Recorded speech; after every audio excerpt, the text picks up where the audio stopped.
How to Be Miserable 40 Strategies You Will Already Use by Randy J. Patterson, Ph.D. Preface. A pack of blessings lights upon thy back, happiness courts thee in her best array, but like a misbehaved and sullen wench, thou poutest upon thy fortune and thy love. Take heed, for such die miserable. Shakespeare, Romeo and Juliet. The greatest happiness is to know the source of unhappiness. Fyodor Dostoevsky. Introduction. The Dreams of Another Age. Hundreds of self-help books are published every year. Each one, directly or indirectly, has the same purpose: how to make you happy. How to get rich so you'll be happy. How to be thin so you'll be happy. How to overcome depression so you'll be happy. How to find a relationship so you'll be happy. How to have high colonic enemas so you'll be happy. There is an irony in these extensive groaning shelves. The very fact that there are so many of these books suggests that the target is extremely elusive, that happiness isn't easy. Conjure in your mind the image of a caveman. In your vision, he probably looks rather stupid. But he is us. Our species, Homo sapiens sapiens, has been around in pretty much the same form for over 100,000 years, and, stupid or not, our caveman has dreams. He longs for a world in which good-tasting food is readily available and starvation is unlikely. He wants freedom from the predators that occasionally make off with members of the tribe. He wants his children to stop dying from diseases he does not understand. When he is himself ill, he wishes that someone would come and help him get well. Then he shakes his head, frowns at himself for wasting time, and returns to the business of survival. Pointless to wish for a world that could never exist. But it can, and does. In the developed world, we live a life of luxury unparalleled in the history of the species. There's food in the fridge, there's a roof over our heads, there's hot water in the faucet, there's hot air in our furnaces and leaders, and every product we can think of is within reach. We have a longer lifespan than ever. We're healthier for longer. The neighbours are not, for the most part, trying to kill us. The infant mortality rate is low, and the lifespan is long. It is a world that our cavemen and the kings of not so very long ago would quite happily have killed for, and one which the present-day citizens of many less privileged nations dream about. If we could reach back in time and bring our ancestors to the present world, their eyes would widen in amazement. We would show them our cars, our aircraft, our hospitals, our grocery stores, and the climate-controlled rooms where we sit in comfortable chairs to do our work. They would stare at us with a sudden realization: I've died. This is the promised realm our priests talked about. Your days are spent in comfort and bliss. Can I stay? Then you tell them there is a blight in this paradise. Most people are not filled with joy. Many spend much of their time in a state of dissatisfaction. Some are hospitalized in deepest misery. Millions are given medication to lift their moods to a tolerable level. Publishers bring out hundreds of books on how to find the happiness that microwave ovens and stable societies and Zumba classes have somehow failed to provide. Bus shelters advertise distant destinations to which the inhabitants of this world can escape. Escape? Our caveman can think of nothing more wonderful than to be imprisoned here. He doesn't understand. He cannot. Something has gone wrong. The $10 million question. Misery sneaks up on you. Many years ago, I was midway through my pre-doctoral internship in psychology when misery popped by for what turned out to be a year-long visit. At first I had no idea what was happening. I couldn't sleep. I couldn't eat. I could barely read a sentence, and a flight of stairs might just as well have been the Annapurna circuit. Nothing appealed. At times it seemed I could barely talk. Once, in a depressive fog, I greeted a new patient with the pronouncement, "This is Randy Patterson," causing the poor woman to peer around to see if I might be introducing her to someone more promising than I was. A flippant list of a few symptoms does not serve to illuminate the sheer wretchedness of much of this period. I could go on, but let's leave that for another day. I was treating depression, for goodness sake, and still failed to notice it overtaking me. When I finally twigged, I was tempted to dismiss it. Young, healthy, pursuing a career I'd chosen at the age of 8, what did I have to be so unhappy about?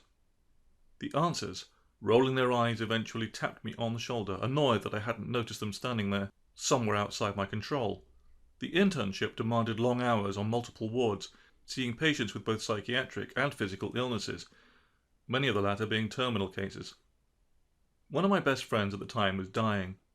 My internship was far from the friends I developed in graduate school, chiefly for the cheerful ease with which the residents had evacuated some years before, when a train carrying toxic chemicals derailed.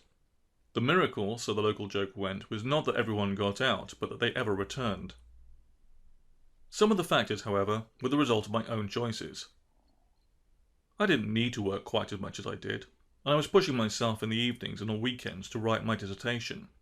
I was drinking far too much coffee and eating too much gelatinous hospital food. I wasn't staying in contact with friends, seldom left my slum apartment in a neighbourhood that was red-circled by the social workers at the hospital, and got almost no exercise. I scraped through largely by fantasizing that I was my own patient and, mostly, following the standard recommendations. I exercised more, cut the coffee, took weekends off, ate better, made a point of seeing friends, and so on. Still, it took almost a year before I was back to what I usually considered my normal state. After graduation, I specialized in the treatment of anxiety disorders, coyly shying away from seeing too much in the way of depression, a bit too close to home for comfort. Homesick for mountains, I applied for every possible job on the West Coast, and, fate having a delicious sense of humour, was offered a position as coordinator of a hospital-based mood disorder program. I accepted, and contrary to my own predictions, stayed there for 9 years before opening a private clinic with a focus on, you can guess, mood problems. Our hospital team ran groups for people in the grip of more than just garden variety misery. All had been hospitalized, most of them several times. Their struggle easily dwarfed anything I had gone through. In my own cushioned life, I had visited the edge of the valley, but clearly had not dropped to its very bottom. Early on, we began conducting a discussion exercise as part of the first session of the program. Our clients had been struggling to feel better for months, in some cases for decades. They were understandably skeptical that anything we might do in our little group would be helpful. So we turned it around. Imagine you could earn $10 million for just half an hour's work. Let's say tomorrow morning between 11 and 11:30. All you would have to do is make yourself feel worse than you do now. Worse, in fact, than you felt in the past week. How would you do it? Sometimes people would object, saying that it still wouldn't be worth the money, although they feared being stuck there. One woman gazed balefully across the table at me. So far I've been doing this for free. 10 million? Fine. What ensued invariably was a free-for-all of ideas that came haltingly at first and then in a flood. After one session, a hospital cleaner stopped in the hall as I was locking up and asked what had been going on in there. Depression group, I said. But they were laughing, she said, frowning. You don't hear a lot of laughter in this building. Each time we did the exercise, however, the humour would subside when I asked, when you wake up in the morning and you're already miserable, what do you feel like doing? They would begin listing many of the same things that they had just nominated as strategies to feel worse. Why do you think that is? Some worried that perhaps they just liked being depressed, but this didn't fit. Of all the experiences they'd had, depression was almost always the most wretched. They didn't like it at all. Misery changes everything. It affects how we feel, how we think, what we do, and it alters our impulses. When we are miserable, we are usually tempted to do precisely what, at other times, we know will make it worse. The result can be that we appear to be bringing on our own discomfort. In this group, I and the other leaders would say, we're going to try and become aware of these impulses, and often we're going to try to do the opposite. Most of what we talk about won't seem tempting or promising or even logical. The strategies may feel wrong, but what feels right when you're miserable is what feeds the misery, not what feeds you. Clinical depression, as should be obvious, is an extreme form of human misery. But there is no clear border dividing it from its milder cousins. Many of my present-day clients are less than happy about their lives, but not clinically depressed. Some arrive at my office doing just fine, but having heard about the new field of positive psychology, they wonder if they can go from tolerable or middling life satisfaction to better than average. Some of the strategies are unique to where a person starts out. Most are not. We can learn from the answers given by the truly depressed to the $10 million question. Indeed, most of the strategies in this book first arose in these groups. You can ask the question of yourself, if you wanted to feel worse rather than better, what would you do? This book, it must be noted, is not intended for those in the deepest valley of depression. At such a time, people often need other strategies and another voice. They may be put off by any chirpiness of tone. Instead, this book is for the larger population, those who have not fully explored the canyons of human emotion. Misery is a normal human experience. We all encounter it to varying degrees, and often we are surprised by its knock. So rather than waiting, let's open the door and set out to find it. A misery safari. Pith helmets are optional. Column A and Column B. What causes a person's mood to rise or fall? Apart from mysterious fluctuations in the internal soup in which our brains simmer, what factors launch a person upward to the pinnacles of happiness or propel them to the valley floor? We can divide the answers into two categories. The first, let's call it Column A, comprises the inventory of catastrophe that can overtake us. Despite our privileged society, tragedy and disappointment still exist. Cars collide, cells metastasize, industries fail, bodies age, partners leave, friends move, roofs leak, poverty and disease still thrive. We are not in full control of the circumstances of our lives. We can imagine that we have arranged our lives so carefully, with such foresight, that we have assumed our happiness. And yet, we know that circumstance can sweep it all away. So there are limits to our personal influence. We can do all the right things and still get hit by a bus. If we are 5 feet tall, we can practice and perfect our basketball skills all we like, but we will never play in the NBA. We could eat right, give up smoking, and take our vitamins, and we're still guaranteed to slip off the dish before our 120th birthday. Life can impose a dizzying array of circumstances upon us that may limit our happiness or create misery. War, poverty, refugee status, personal misfortune of any stripe. You may be born with any of a variety of constraints: sensory, intellectual, social, familial. We can be fired, dumped, duped, flooded, infected, bombed, bullied, struck, abandoned, bankrupted, blindsided, T-boned, or poisoned by an undercooked hamburger. Some events, in retrospect, seem to have been so unlikely that it never occurred to you to worry about them. Just when my own life was going pretty well, I was shot off my bicycle by a deer that had been struck and air-launched by a passing vehicle. Sometimes it appears that fate has it in for you. I took my deer impact as a message from the fates to make some much-needed changes in my career. Look what we can do. Get on with your life, or next time, it'll be a moose. In addition to these capricious whims of fate, however, there are many influences on our moods that lie within our own control. Let's put these in Column B. We can choose what to eat, how to spend our time, how much exercise to get, and what to make priorities in our lives. All of these will influence, within the limits fate imposes upon us, how happy or miserable we become. We may not be able to live to be 1,000 years old, no matter what we do, but we can increase the likelihood of reaching a relatively healthy 90. Whatever our lifespan, we can choose to spend our lives isolated in front of a computer monitor or fully engaged with humanity in existence. Even the factors outside our control may not impose limits that are as rigid as they appear. Some who have gone through horrific tribulations, or who labour under what we might imagine to be intolerable circumstances are, despite it all, fairly happy. We might imagine that we could never again be upbeat if our partner left us, or if we lost our job, or if our home burned down.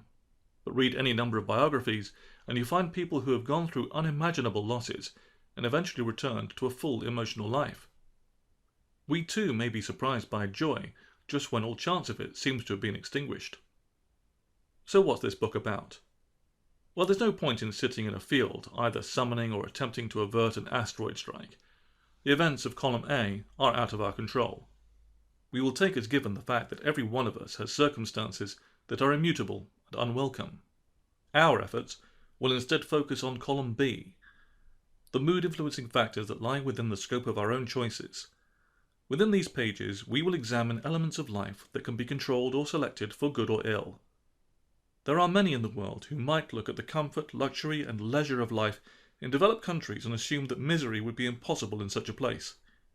Surely there is a lower limit to how awful a person can feel when the refrigerator is full. This appears not to be the case, however. As the data on life satisfaction, depression and suicide all attest, no amount of wealth or good fortune can entirely prevent misery. Our species has a talent for it. What's the problem? Happiness seems like such a straightforward thing, and we appear to have every advantage that our ancestors might have asked for. Why are we so bad at achieving it? One answer is the caveman himself. Our ancestors developed a primitive, tribal world inherited from earlier hominid species, one that continued fairly well intact until not many thousands of years ago. Their bodies and their psychology were adapted to and shaped by that world. Take a fish, an admirably adapted creature, and plunk it into the desert. Things will not go swimmingly. Take a hominid, and plunk her in a vastly different world of computers, automobiles, television, and 40-hour work weeks, and she too has some difficulty adapting. The environment does not fit her nature. "Oh, but wait," says the know-it-all in the back corner. "Our cave people created this modern world specifically based on hominid needs and psychology, so it should be perfectly matched to us." This is not actually true, however. This world was created based on hominid desires, not on a dispassionate analysis of what might work best. Take creatures from a sugar-poor world who have consequently developed a powerful sweet tooth, and they will create a society of candy bars and soda pop. Because their bodies are not adapted to such an environment, they will have difficulty handling sudden sugar rushes, and they may exhibit a proneness to type 2 diabetes, as indeed has happened. The prevalence of seemingly inexplicable unhappiness may have a similar explanation. Our early surroundings have given us drives and instincts that today work against our best interests. A related answer seems to lie with a peculiar wiring fault in humanity. As Daniel Gilbert so admirably described in his 2006 book, Stumbling on Happiness, human beings are remarkably poor at guessing what will make them happy in the future. Given that many of our decisions about present action are based on hypothesized future happiness, this means that we, as a species, constantly strike out confidently in precisely the wrong direction. Yet another influence comes from the form of the messages we are given. In centuries past, we might learn about life from the wisdom of our elders. Today, the majority of the messages we receive about how to live a good life come not from Granny's long experience of the world, but from advertising executives hoping to sell us products. If we are satisfied with our lives, we will not feel a burning desire to purchase anything, and then the economy may collapse. But if we are unsatisfied, and any of the products we buy actually delivers the promised lasting fulfillment, subsequent sales figures may likewise drop. We exist in a fog of messaging designed explicitly to influence our behavior. Not surprisingly, our behavior often shifts in precisely the manner intended. If you could be made to feel sufficiently inferior due to your yellow teeth, perhaps you will rush to the pharmacy to purchase whitening strips. The lack of any research whatsoever correlating tooth shade with life satisfaction is never mentioned. Having been told 100 times a day how to be happy, we spend much of our lives buying the necessary accoutrements and feeling disappointed not to discover life satisfaction inside the packaging. Let's all embrace the dark side. Between the influences of our culture, our physiology, and our psychology, it appears that striving for happiness is a tiring matter. We're swimming against a powerful current. We might almost say that happiness in such circumstances is unnatural. If you are struggling through a wilderness and run up against an impenetrable wall, it only makes sense to look around and try the other direction. Given the thousands of books pointing toward happiness and their apparent lack of impact on global life satisfaction, perhaps we should turn our attention to the almost empty shelf nearby, the one reserved to guideposts to another destination: misery. If, in the presence of unparalleled wealth and privilege, we are capable of dissatisfaction, then perhaps misery is humanity's true signature strength. Let's optimize it. This book then strikes off in the opposite direction to all those guides to the alleged good life. If we embrace misery as our goal, what is the path? Given the rarity of guides to this twilit land, one might think that there would be little research to guide us. In fact, nothing could be further from the truth. Millions, perhaps billions of dollars have been spent researching the question of how people become miserable. Today, if we want to be unhappy, we know how to bring it about. We have the technology. Perhaps you are undecided about this quest. No matter. People buy travel guides all the time and never visit the regions covered. You need not sign a declaration in blood that you will commit to the path, but in case one day you should choose this adventure, let's describe the route. In The Great Divorce, C.S. Lewis, author of the Narnia books, describes a bus tour of heaven departing daily from the lower reaches of hell. Once there, the tourists are free to step off the bus and stay rather than returning, though few ultimately choose to do so. In this book, let us set off from the cave person's vision of heaven and visit hell instead.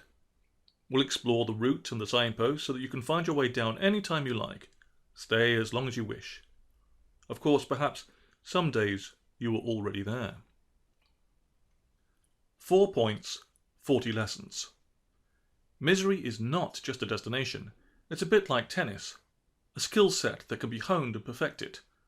In this book, you will learn a variety of strategies to become less happy. Along the way, you may discover that you have already mastered many of them and practice them regularly. But you can always get better, or perhaps I should say worse. The techniques are grouped into 4 main sections. The first, adopting a miserable lifestyle, describes the basic features of a depressing existence, things you can do on a day-to-day basis to enhance your unhappiness.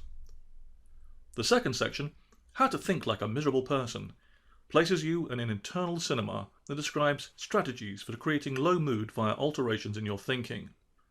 Simply by working with the placement of your attention, you can create unhappiness no matter what your external circumstances might be. Think of it as a set of anti-mindfulness lessons. The third section, Hell is Other People, describes how to maximize your own unhappiness through your relationships.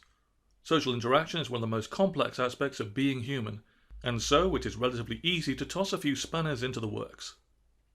Finally, in Living a Life Without Meaning, we can take a broader view of human existence and ask how to steer the ship of life toward the rockier shores. This section includes discussions of guiding principles and strategies to eradicate any sense of purpose from our lives. Perhaps this all sounds quite daunting.